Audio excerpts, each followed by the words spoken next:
शिवसेनेच्या मुंबईतील पदाधिकाऱ्यांच्या नियुक्त्या रखडलेल्या आहेत या म्हणण्यामध्ये काही अर्थ नाही.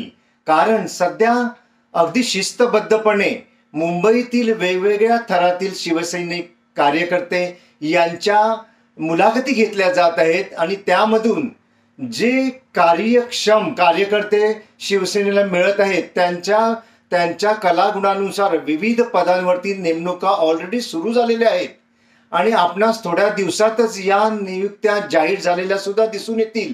परंतु काही कारणास्तव या नियुक्त्या सध्या थांबवलेल्या आहेत. कारण त्याच्या मागे काही कारणं आहेत. आपण पाहतच असाल दिवसेंदिवस शिवसेनेमध्ये आदरणीय एकनाथजी शिंदे यांच्या नेतृत्वावरती जे कार्यकर्त्यांबरोबर त्यांचं वागणं आहे या सर्वावरती आणि विकासात्मक त्यांचं जे काही धोरण आहे या धोरणाला पाठिंबा देण्याकरिता, हिंदुत्वाच्या विचारांना पाठिंबा देण्याकरिता इतर पक्षांमधून नेहमीच भरती सुरू आहे.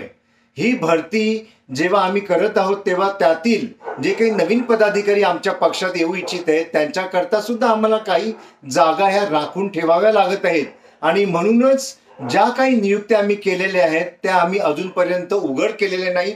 हेच त्याच्या मागचं कारण आहे.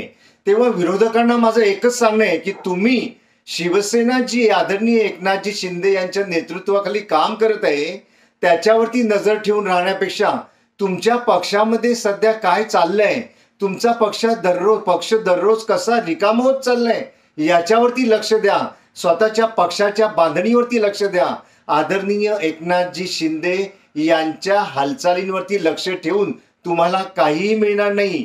आदरणीय एकनाथ शिंदेजी हे 10 स्टेप पुढील विचार करतात. आज समोर आता महानगरपालिकेच्या निवडणुका आलेल्या आहेत. त्याचा अभ्यास तर आम्ही करतोच आहोत, त्याची तयारी आम्ही करतोच आहोत. परंतु 2029च्या निवडणुकीवरती सुद्धा आमच्या पक्षामध्ये खलबत्तं एकनाथजी शिंदे यांच्या नेतृत्वाखाली आमचं संघटन नेहमीच करत असतं. तेव्हा तुम्ही स्वतःचा पक्ष कसा जिवंत राहील, कसा गळतीपासून रोखला जाईल याचा विचार करावा विरोधकांनी. शिवसेना एकनाथजी शिंदे बाळासाहेबांचे विचार घेऊन अतिशय जोरदारपणे घोडदौड करत आहे. तेव्हा तुम्ही आम्हाला हे जे काही आरोप करत आहात की या नेमणुका रखडल्या वगैरे वगैरे याच्यामध्ये काही तथ्य नाहीये. आम्ही आमचं मार्गक्रमण बरोबर करत आहोत.